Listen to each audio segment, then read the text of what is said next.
నమస్తే, నేను Kavitha. Welcome to I dream news. Telangana రాష్ట్రం ఏర్పడి 10 ఏళ్లు పూర్తయింది. దశాబ్ది ఉత్సవాలని పోటాపోటీగా జరుపుకుంటున్నారు. సంబరాలు ఎంతగా ఉన్నాయో వివాదాలకు కూడా అంతే కేంద్ర బిందువు అవుతోంది జూన్ 2. గతంలో ఉన్నటువంటి టీఎస్ని మార్చి టీజీ చేసిన తర్వాత తెలంగాణ తల్లి విగ్రహాన్ని కూడా మారుస్తామని అనౌన్స్మెంట్ చేశారు. ఆ తర్వాత రాష్ట్ర గీతం, రాష్ట్ర లోగో, వీటన్నిటికీ సంబంధించి ఎందుకని వివాదాలు అవుతున్నాయి? ప్రస్తుతం మనతో పాటుగా ఉన్నారు senior journalist, political analyst Shravan గారు. శ్రవణ్ గారు, నమస్కారం అండి. సో మీరు తెలంగాణ ఉద్యమాన్ని ముందు నుంచి కవర్ చేయడమే కాదు, తెలంగాణ ఉద్యమకారుడు కూడా. యాజ్ ఎ జర్నలిస్ట్ మీరు ఎన్ని పోరాటాలు జరిగాయి, ఎంత ఉద్యమం జరిగింది, ఏమేం జరిగింది అనేది రైట్ ఫ్రమ్ ద బిగినింగ్ చూస్తూ వస్తూ ఉన్నారు. ఇప్పుడున్నటువంటి సిచ్యువేషన్ని చూస్తూ ఉంటే, సో 10 ఏళ్ల ఉత్సవాలు అనేవి జరుగుతున్నాయి. తెలంగాణ రాష్ట్రం ఏర్పడి 10 ఏళ్ళు అయింది అనేది ఒకవైపు ఉత్సాహం ఉంటే, మరోవైపు ఒక ఉద్వేగం కూడా కనిపిస్తోంది.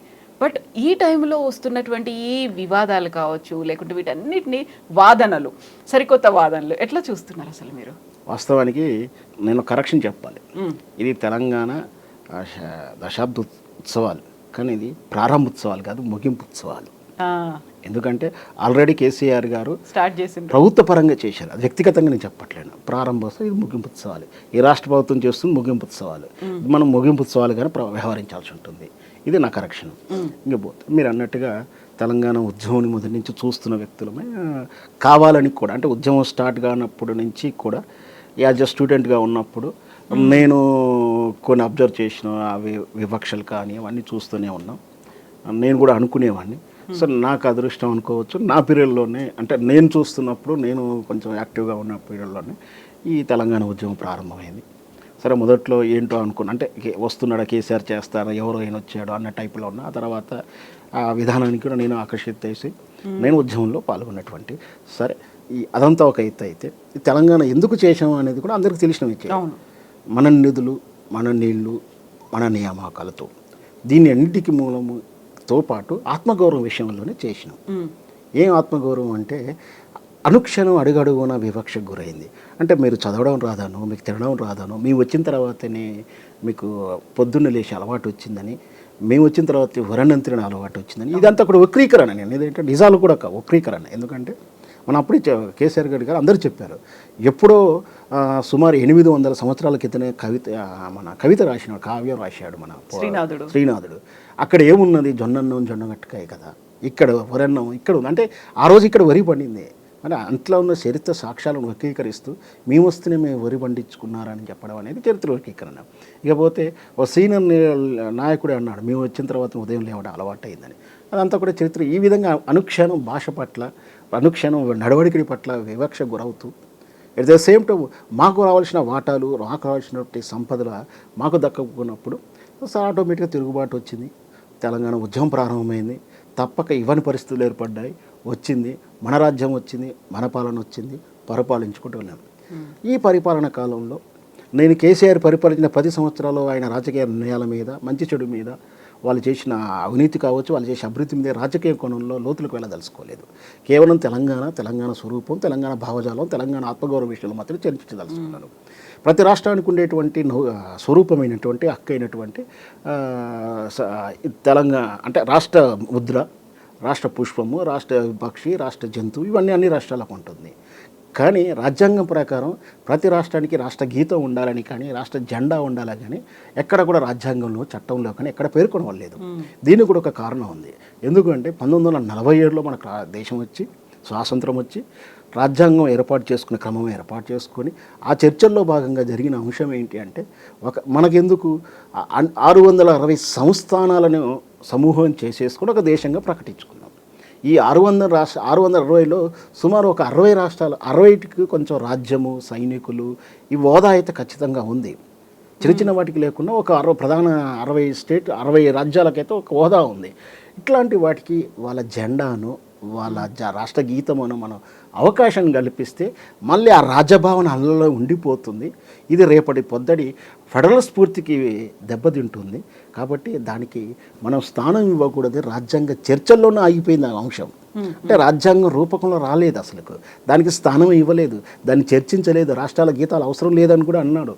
కాకపోతే రాతపూర్వకంగా మనకేం లేదు, చట్టాల రూపంలో కూడా పెట్టుకోవచ్చు, పెట్టుకోకూడదని. ఎందుకు పెట్టలేదని కారణం ఇది దూరదృష్టితోటి ఆ రోజు మహానుభావుడు అంబేద్కర్ గారు దార్శనికుడు చేసినటువంటి నిర్ణయం. సో అందుచేత చాలా రాష్ట్రాలకు లేదు, కానీ కొన్ని రాష్ట్రాలకు వాళ్ళ రాష్ట్ర గీతాలు ఉన్నాయి, రాష్ట్ర జెండా కూడా ఉంది. సుమారు నాకున్న సమాచారం ప్రకారం ఇప్పటికి 13 నుంచి 14 రాష్ట్రాలకైతే వాళ్ళ రాష్ట్ర గీతాలు ఉన్నాయి, జెండాలు ఉన్నాయి. ఉదాహరణ కర్ణాటక రాష్ట్రానికి వాళ్ళకి, తమిళనాడుకు వాళ్ళకి జెండా ఉంది, గీతం ఉంది. మనకు కూడా ఉమ్మడి ఆంధ్రప్రదేశ్లో రాష్ట్ర గీతం కూడా ఉంది. సరే ఇక్కడ మన తెలంగాణకు రాజముద్ర ఏర్పాటు చేసుకున్నాడు కేసీఆర్ గారు. మంచి చెడు దాన్ని నేను లోతులకు వెళ్ళదలుచుకోలేదు. రాష్ట్ర పక్షి పాలపిట్ట, రాష్ట్ర చెట్టు జమ్మి చెట్టు, రాష్ట్ర పుష్పము తంగెడు పువ్వు, ఇన్ని చేసిన కేసీఆర్ మరి రాష్ట్ర గీతం ఎందుకు పెట్టలేదు అంటే అక్కడ పెట్టే ప్రయత్నం చేసిన మాట వాస్తవం. పెట్టకపోవడానికి రీజన్ ఉన్న మాట, పెట్టకపోవడానికి రీజన్ అంటే ఇదే, రాజ్యాంగంలో స్పష్టంగా చెప్పబడలేదు. మనం తెలంగాణ రాజ్యాంగంలో ఉన్నటువంటి సెక్షన్ల ప్రకారమే తెలంగాణ ఏర్పాటు రాజ్యాంగమే సహకరించింది. అంత ఫెడరల్ స్ఫూర్తి విరుద్ధంగా ఉన్న అంశాన్ని రాజ్యాంగ విరుద్ధంగా మనం ఇప్పుడే ఎందుకు వెళ్ళాలి? ఒకవేళ రాష్ట్ర గీతం పెడదామంటే అందశ్రీ గారు చర్చలకు రాలేదు, వినలేదు, సవరణలో ఒప్పుకుంటలేడు. ఇది కానిది ఇంకోటి పెట్టాలని కేసీఆర్ గారు భావించలేదు. ఇక్కడ స్పష్టంగా వీళ్ళకి కేసీఆర్ అహంకారంతో అందశ్రీది పేట పెట్టలేదు అంటున్నారు. అదే అహంకారంతో మీరు ఇంకో ఆలోచించాల్సిన విషయం అంటే, ఒకవేళ కేసీఆర్ తలుచుకుంటే తానే రాయగలడు, తన రాసి తానే ఇదే నా పాట వేదం అని చెప్పేటువంటి ఆ నిరంతత్వం కూడా ఆయన దగ్గర ఉంది, ఆ బలం కూడా ఉంది. మరి పాట పెట్టుకోవచ్చు కదా, ఎందుకు పెట్టలేదు మరి కేసీఆర్ గారు? నిన్నటిదాకా అందశ్రీ గారిని గౌరవిస్తూ వచ్చాను. ఎప్పుడైతే ఆ ఫోన్లో వాట విన్న తర్వాత అందశ్రీని గౌరవించాలని కూడా మనసు ఒప్పట్లేదు. అందశ్రీకి మించినా కానీ, అందశ్రీకి సమానం కానీ కవులు లేరా? గోరేటి వెంకయ్య గారికి ఏం తక్కువ? బరసమయ్య బాలకృష్ణ గారికి ఏం తక్కువ? ఎంతమంది, చాలామంది కవులు ఉన్నారు. ఎవరో కవి అవసరం లేదు. కేసీఆర్ కూడా సహజంగా ఆయన తెలుగు పండితుడు, సాహితీవేత్త, ఆయన రాసి కూడా పాట పెట్టుకోవచ్చు. ఎందుకు పెట్టలేదు? వాస్తవానికి నెగోషియేట్ చేసిన మాట వాస్తవం. అందశ్రీ గారితో ఆయన పంక్తులు మార్చడానికి ఇష్టపడిన మాట వాస్తవం. ఆయనతో చర్చించడానికి కూడా అందశ్రీ ఇష్టపడలేదు, నెగోషియేట్ చేయలేదు. వాస్తవం నా పాట పెట్టిన ఆయన తిరగాలి. ఈరోజు రేవంత్ రెడ్డి ఆఫీస్ చుట్టూ ఎట్లయితే తిరిగిండో ఆ రోజు కూడా తిరగాల్సి ఉండే, తిరగలేదు. తిరగకపోవడం వల్ల అది అప్పటికప్పుడు కేసీఆర్ అని అనుకున్నట్టు ఆ రోజుల్లో అనుకున్నటువంటి నాకున్న సమాచారం కంటే ఈ అంశాన్ని పక్కకు పెట్టేశాడు. అటు చూస్తే రాజ్యాంగం ఫెడరల్ స్ఫూర్తికి విరుద్ధంగా మనం ఎందుకు ఇప్పుడే పోవాలి, ఇటు చూస్తే ఈయన లేడు. ఒకవేళ ఈయన మీద కోపమే ఉంటే, ఈయనని దెబ్బతీయాలని ఉంటే కేసీఆర్ గారు రాసిన పాట పెట్టుకోవచ్చు, ఇంకెవరు పాట పెట్టవచ్చు, ఇంకా రాయించి పెట్టవచ్చు కొత్తగా. కాబట్టి అది వీళ్ళు విమర్శించినంతటే కేసీఆర్ తప్పితం కాదు. వీళ్ళ తప్పు, కేసీఆర్ తప్పు ఎంత ఉందో అందశ్రీ గారి తప్పు కూడా అంతే ఉందని చెప్పవచ్చు. సో ఇప్పుడు రాష్ట్ర లోగోకి సంబంధించి కూడా తెలంగాణ తల్లి విగ్రహాన్ని మార్చాలి అనేది అప్పుడు గతంలో వచ్చింది ప్రతిపాదన, అది ఇప్పుడు ఎక్కడుందో తెలియదు. కానీ లోగోని మాత్రం రేపు మేము రిలీజ్ చేయట్లేదు, June 2nd రిలీజ్ చేయట్లేదు అనేది ఇప్పుడు రాష్ట్ర గీతంగా మాత్రం రిలీజ్ చేస్తున్నారు. ఈ వివాదంతో పాటుగా ఎందుకు తెలంగాణలో రచయితలు, కవులు, కళాకారులు వీళ్ళందరికీ ప్రాంతాలకు అతీతంగా ఉంటారు, వాళ్ళని ఎందుకు ఒక ప్రాంతానికి పరిమితం చేయాలి, భాషాభిమానం, ప్రాంతాభిమానం ఇవన్నీ ఉండొద్దు, ఎల్లలు లేవు, ఇలాంటివన్నీ చెప్పుకుంటున్నప్పుడు కీరవాణికే ఎందుకు ఇచ్చారు సింగర్స్గా, వాళ్ళనే ఎందుకు పెట్టుకున్నారు? ఇదంతా ఎందుకు వస్తుంది మళ్ళీ ఇప్పుడు? మంచి ప్రశ్న అండి. ముందు రాజముద్ర గురించి చెప్తాను. రాజముద్ర అంటే రాష్ట్రానికి, ప్రతి రాష్ట్రానికి ఉంది. అది ఇలాగే ఉండాలి, ఇలా ఉండకూడదని నియమాలు ఎక్కడా లేవు. కాబట్టి ఆనాటి అంటే చెప్పాలి సమకాలీకుల కన్నా ఎవరైతే పరిపాలనా అధికారంలో ఉంటే వాళ్ళని ముద్రిస్తారు, ముద్ర నిర్ణయిస్తారు. ఆ తర్వాత మిగతా వచ్చిన పాలకులు కంటిన్యూ అవుతున్న తరుణం మనం చూస్తాం. కానీ ఇక్కడ వ్యక్తిగత కక్షలు పెట్టుకొని, కులహంకారాలు పెట్టుకొని, తనకు ఎన్నికలకు ముందే అప్పుడెప్పుడో రేవంత్ రెడ్డి గారు ఎన్నికల ముందే చెప్పాడు, కాకతీయులు కన్నా రెడ్డి రాజులు గొప్పవాళ్ళని, కాకతీయులు వెలమరాజులు అని ఏదో ఎద్దావ చేస్తూ మాట్లాడి, అంటే ఇక్కడ కులహంకారానికి ఇంప్లిమెంట్ చేస్తున్నాడు. ఇక్కడ నాకు అర్థం కాలేదు. మరి రాజరికం ముద్ర అంటే మన రాజుల వారసత్వం, మన రాజ్యాల వారసత్వమే కదా మనం ఉంది. మరి అట్లాంటప్పుడు ఎందుకు మరి ఆయన మార్చాలనుకుంటున్నాడో మాకైతే అర్థం కాలేదు. అమరవీల స్తూపం పెట్టడం అబ్జెక్షన్ ఏం కాదు, బట్ మార్చాలన్న ఆలోచన ఎంతవరకు సహేతుకం. అయితే ఈ మార్చే ప్రయత్నంలో లీగల్ ప్రాబ్లమ్స్ ఉన్నాయనే విషయం లేట్గా అర్థం, వేరే వాళ్ళు చెప్తే కానీ అర్థం చేసుకోలేని స్థితిలో ఉన్నాడు. వాస్తవానికి అయితే ఇంటలెక్చువల్స్ ఆయన చుట్టూ ఉంటారు, బ్యూరోక్రసీ ఉంటుంది. వాళ్ళు చెప్పాలి రాజముద్ర అంత ఈజీ మార్చేది కాదు సార్ అని. వాళ్ళు చెప్పిన మూర్ఖంగా విన్నాడో లేదో, రాజకీయంగా ప్రజల్లోంచి తిరుగుబాటు, విమర్శలు వచ్చిన తర్వాత వెనుకడిగేసి రాజముద్ర విషయం వాయిదా వేసుకున్నట్టుగా తెలుస్తోంది. అంత ఈజీ అయిన విషయం కాదు. ఇప్పుడు ఆయనకు అంత కెపాసిటీ కూడా లేదు. ఎందుకంటే నరేంద్ర మోడీతో రిలేషన్స్ పోయాయి. ఎప్పుడైతే నరేంద్ర మోడీ మీద ఫేక్ వీడియోలు చేశాడో ఎన్డీఏ కూటమికి నార్త్లో బాగా దెబ్బపడింది. దానివల్ల నరేంద్ర మోడీ గారు ఎప్పుడు దొరుకుతాడా రేవంత్ రెడ్డి, రేపు ఎప్పుడు దొరుకుతాడని చూస్తున్న తరుణంలో అది మనం ఇప్పుడే వ్యాఖ్యానం చేయలేము. నరేంద్ర మోడీ దగ్గర పోయేంత ధైర్యం కూడా ఈయన కాడలేదు. సో అందుకు వాయిదా పడింది. ఇకపోతే గీతం విషయంలో రాష్ట్ర గీతం అందశ్రీ గారి పాట పెడతానికి ప్రయత్నించడం రేవంత్ రెడ్డి గారిని గౌరవించాల్సిందే, దాన్ని స్వాగతించాల్సిందే. అంతవరకు మాకు అభ్యంతరం లేదు. తెలంగాణ వ్యక్తిగా, తెలంగాణ జర్నలిస్టు యూనియన్ తరపునైనా, తెలంగాణ ఉద్యమకారుడు తరపునైనా, తెలంగాణని గౌరవించే వ్యక్తులైనా ఆ ఇండస్ట్రీ గారిని పాట పెట్టడం మాకు ఎప్పటికీ అభ్యంతరం లేదు. పెట్టడానికి వేరే పాట పెట్టకుండా ఈరోజు కూడా వాక్యం అక్కడే ఉంది. పెట్టడం కూడా మాకు సంతోషమే. అంతకు మించిన పాట వచ్చినా కూడా మేము మొదటి నుంచి అందశ్రీ గారిని భావించుకున్నాం. ఉద్యమపరంలో అందశ్రీ గారి పాట, అందశ్రీ ఒక్క పాట పడలేదు, అందశ్రీ గారు ఒక్క పాట పాడలేదు, మేము చాలా పాటలు పాడుకున్నారు. చాలామంది ఎంతమంది అంటే కళాకారులు అసలు ఎవరు పాట పాడలేదు, అందరూ కూడా గ్రామీణ స్థాయి ఎవరి నినాదంతో వాళ్ళు పాటలు పాడుకున్నారు. సో కానీ అయినా కూడా అందశ్రీ గారికి గౌరవించవచ్చు. అయితే దీనికి మ్యూజిక్ డైరెక్టర్, దీనికి కళకు భాషకు హద్దులు ఉంటాయా, ఎల్లలు ఉంటాయా అని ఏదో ఎద్దేవా చేస్తున్నారు. మొదటిగా విమర్శించేది ఏంటంటే కళకు భాషా భేదం లేదు, ప్రాంత భేదం లేదు, వీరంత సంకుచితంగా ఆలోచిస్తారా అని ఒక విమర్శ. రెండవది, తెలంగాణలో అసలు మ్యూజిక్ డైరెక్టర్లు ఉన్నారా కీరవాణికి సంబంధించినటువంటి టాలెంట్ ఉన్నాడు, స్థాయి ఉన్నాడు అన్న ఒకటి, ఇది రెండవది. మూడవది, కేసీఆర్ గారు పాట పెట్టలేని ఒక విమర్శతో పాటు కవిత రెహమాన్తో చేయించింది బతుకమ్మ పాట, సమంతాను అంబాసిడర్గా పెట్టారు. కానీ మూడింటికి నేను సమాధానం చెప్తాను. ఇక్కడ ఏంటంటే కీరవాణిని మ్యూజిక్ డైరెక్టర్ పెట్టడం అనేది అందశ్రీ గారు సమర్థించుకుంటున్నారు. భాషా భేదాలు లేవా అంటున్నాడు. ఇంకోటి కవిత పెట్టినట్టు. ఈ మూడింటికి ఏంటంటే ప్రాంత భేదం, భాష భేదం కళాకారులకు లేదు, వాస్తవమే. మరి రాష్ట్ర గీతం అనేది ఆత్మగౌరవం సంబంధించిన అంశం కదా. మన ఆత్మగౌరవం, మనం ఏదైతే తెలంగాణ తెచ్చుకుందో ఆత్మగౌరవం విషయంలో ఎందుకు ఆత్మగౌరవం ప్రతిసారి మనకు ఆలోచన వచ్చింది, ఇవన్నీ వివక్ష గురవుతున్నప్పుడే కదా.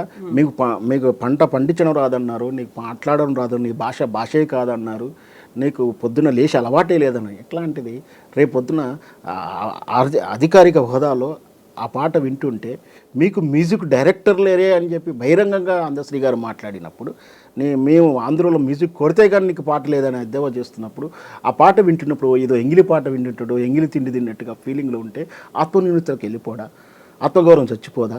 మరి భాషా భేదం లేనప్పుడు మన రాష్ట్రం అంతకుముందు ఉమ్మడి ఆంధ్రప్రదేశ్ ఉన్నప్పుడు మా తెలుగు తల్లికి మల్లెపూదండ పాట రాష్ట్రగీతంగా ఉంది. మరి ఈరోజు కూడా ఆ పాట మనకు అప్లికేబుల్గా ఉంది, దాంట్లో భావజాలం ఏం మారలే. ఎందుకంటే ఈరోజు కూడా మన రాష్ట్రంలో కృష్ణా నదులు, గోదావరి బిరబిల్లా పొంగుతూనే ఉన్నాయి. మరి ఆ పాట ఇప్పుడు కూడా ఆపుటే ఉంది. మరి ఆ పాటని ఎందుకు కంటిన్యూ చేయం? అది భాషాభేదం లేదు కదా, అది తెలుగు పాటే, మనది తెలుగు భాషే.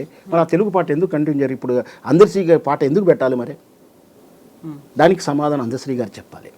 ఇంకొకటి, మనకు మ్యూజిక్ డైరెక్టర్ లేరా అనడం అనేది చాలా అవమానం. ఎందుకంటే ఈ విషయంలో స్పష్టంగా చెప్పదలుచుకున్న అందశ్రీ గారికి ఇక్కడ ఈ మాట తెలిసి అన్నాడో తెలవకన్నాడో విత్డ్రా చేసుకోవాలి. నేను ఖచ్చితంగా ఖండిస్తున్నాను. ఎందుకంటే ఆ రోజు ఆంధ్ర పత్రికలో తెలంగాణలో కవులు శూన్యం అని చెప్పి రాస్తే సూరవరం ప్రతాప్ రెడ్డి గారు తెలంగాణలో నా కవులు ఇంతమంది ఉన్నారంటే సుమారు 120 మంది ఆ రోజుకు లైవ్లో, అంటే అప్పటికి ఉన్నటువంటి లైవ్లో ఉన్నటువంటి కవులను వెలికి తీసి వాళ్ళ సాహిత్య విలువలు, వాళ్ళ ప్రబంధ విలువలు, వాళ్ళు రాసిన ప్రబంధాలు, శతకాలను, వాళ్ళ వాక్యారణ కావ్యాలను పరిచయం చేస్తూ ఒక గోల్కొండ సాహితీ సంపుటి తీసుకొచ్చాడు సూరవరం ప్రతాప్ రెడ్డి గారు. మరి అందశ్రీ గురించి చెప్తున్నాను. ఆ రోజు ఆంధ్రుల వాక్యాల సూరవరం ప్రతాప్ రెడ్డి గారు అయితే వెలికి తీసి చూపించినట్టుగానే ఈ అందశ్రీ గారికి కూడా నేను చెప్పదలుచుకున్నాను. తెలంగాణలో మ్యూజిక్ డైరెక్టర్ లేరా అన్నారు కదా. ప్రతి కళాకారుడు, ప్రతి డప్పు కొట్టే ప్రతి కళాకారుడు, ఈ రాష్ట్రంలో ఉన్న దళితులు బిడ్డలు అందరూ కూడా సుమారు ఒక 2 లక్షల మంది ఉన్నా కూడా 2 లక్షల మంది కూడా కళాకారుడే. ప్రతి ఒక్కరు గజ్జగట్టి గొంగడేసుకొని మ్యూజిక్ చేస్తూ పాట పాడగడి మ్యూజిక్ డైరెక్టర్ని చూడాలి. మొన్నటి మన నేషనల్ అవార్డు మొగలయ్య గారు ఆ కంజరతోటి కూడా మ్యూజిక్ చేసుకుంటా మనం పాట పాడవచ్చు. నీ తెలంగాణ నీ పాట కంజర మొగలయ్య గారు మ్యూజిక్ చేయలేడా? సినిమాకు పవన్ కళ్యాణ్ సినిమాకు చేసినటువంటి మ్యూజిక్ సినిమా పరిభాష కూడా తెలుసు కదా ఆయనకు. మరి ఆయన మ్యూజిక్ డైరెక్టర్ కాదా? ఏం ఆస్కార్ అవార్డు గ్రహీత అయినటువంటి కీరవాణి ఒక్కడే నీకు మ్యూజిక్ డైరెక్టర్గా కనపడుతున్నారా?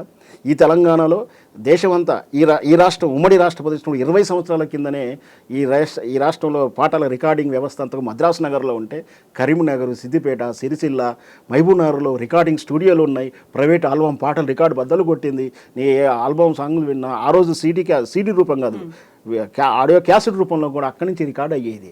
ఆ రోజు నుంచి ఉంది. ఈ కొత్తగా లేదు. ఈ తెలంగాణలో సాహిత్యం అయినా మ్యూజిక్ అయినా వీళ్ళందరూ కళాకారులు కనపడతలేరా? అసలు ఆ పాటకు అందశ్రీ గారి పాటకు కేవలం మ్యూజిక్ లేకున్నా కూడా వినసొంపుగా విని పాట పాడి తెలంగాణ ఉద్యమ సమయంలో ఒక్కొక్కరిని ఆంధ్రలోని గుండెల్లో దడబుట్టించిన పాట అది.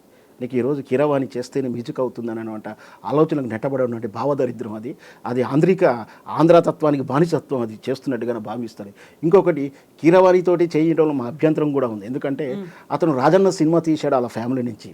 తెలంగాణ ఉద్యమకారుల్లో తెలంగాణ కాయకుని ప్రేరణగా తీసుకుని తీసినటువంటి రాజన్న చిత్రంలో ఎక్కడా కూడా తెలంగాణ పదం రాకుండా, తెలంగాణ పదం లేకుండా చూసుకుంటూ కమర్షియల్గా సినిమా హిట్ చేసుకున్నాడు. తెలంగాణ కథ అని చెప్పుకుంటేనే, హైదరాబాద్ అని చెప్పుకుంటూనే, హైదరాబాద్ సంస్థను అని చెప్పుకుంటే తెలంగాణ పదాన్ని ఎక్కడ వాడలేదు. తెలంగాణ వ్యక్తులను వాడకుండా సినిమాలని ఆ తెలంగాణను ఆ రోజు వివక్ష గురి చేసిన అదే కీరవాణి ఫ్యామిలీతోటి ఈరోజు తెలంగాణ పాట చేయిస్తున్నాడు. పైగా దానికి ఆయన ఇక్కడ మ్యూజిక్ డైరెక్టర్ అని చెప్తున్నాడు. ఇది చాలా సహేతుకం కాదు. ఇది తెలంగాణని ఆ రోజు ఆంధ్రలో అవమానించాడు, ఈరోజు అందశ్రీని అవమానిస్తున్నాడు. తప్పుదిద్దుకునే ప్రయత్నం చేయాలని కూడా నేను కోరుకుంటున్నాను. ఇంకొకటి నేను అదే చెప్పబోతున్నాను. రైట్. ఇకపోతే కేసీఆర్ గారు బాండ్ అంబాసిడర్కి సమంతాన్ని పెట్టాడు. బేటీ బచావో బేటీ పడావోకు రకులుంది. ఇంకొకటి వాళ్ళ కూతురు కవిత గారేమో రెహమాన్తో పెట్టుకున్నారు. రెహమాన్తో చేసుకుంది రాష్ట్రగీతం కాదు. రేపు జెండా వందన రోజు, రాష్ట్ర అవతరణ రోజు బతుకమ్మ పండుగ కవిత పాట పాడడం మనం. ఇప్పుడు నువ్వు ఇస్తున్నటువంటి పాట ఏ కీరవాణి పాట చేస్తున్నావు? తెలంగాణ ఆత్మగౌరవంతో సమానంగా పాడుకునే పాటలో ఆంధ్ర మ్యూజిక్ ఉంటుంది. నువ్వు మ్యూజిక్లో కూడా పెట్టు, మాకు అభ్యంతరం లేదు. తెలంగాణ వ్యక్తితో ఎవరితో చేసి మాకు అభ్యంతరం లేదు. నువ్వు ఇంకేదో పాట రాసుకో. నువ్వు అందశ్రీ గారు ఏ పాట రాసుకుని, ఆయన జీవిత చరిత్ర రాసుకున్న, ఏ మ్యూజిక్ చేసుకుని మాకు అభ్యంతరం లేదు. రాష్ట్రగీతం మాత్రం ఖచ్చితంగా తెలంగాణ వ్యక్తులతో ఉండాలి. ఇకపోతే కేసీఆర్ గారు అంబాసిడర్గా పెట్టారంటున్నారు. వాస్తవాన్ని పెట్టకుండా ఉంటే బాగుండేది. అది తప్పే కావచ్చు, నేను కూడా ఒప్పుకుంటాను. కానీ ఆయన తప్పు చేస్తే మళ్ళీ నువ్వు తప్పు చేస్తున్నావు కదా. ఆయన తప్పు చేసిన కాబట్టి ఆయన ఇంటికి పంపించారు. నువ్వు తప్పు చేస్తే నేను అంతకన్నా ఎక్కువ గౌరవంగా ఇంటికి పంపించారు. రోజు దగ్గరికి వస్తుంది. ఈరోజు నీ దగ్గర అధికారం ఉందని బుల్డో చేస్తుండవచ్చు. కానీ కేసీఆర్ని ఇంటికి పంపించినటువంటి తెలంగాణ ప్రజలు, కేసీఆర్ని క్షమించిన తెలంగాణ ప్రజలు నిన్ను క్షమిస్తారనో, నీది చెల్లుబాటుదాని కూడా నీ అవివేకం అవుతుంది. సో ఇది ఎవరినన్నారు మీరు ఈ మాట? రేవంత్ రెడ్డి గారికి. ఓకే. లేదా ఆయన సపోర్ట్ చేస్తున్నట్టు ఈ ఆంధ్ర బానిసులకు సపోర్ట్ చేస్తున్నటువంటి అందశ్రీ లాంటి వ్యక్తులకు. శ్రవణ్ గారు, థ్యాంక్ యూ సో మచ్ అండి. Thank you.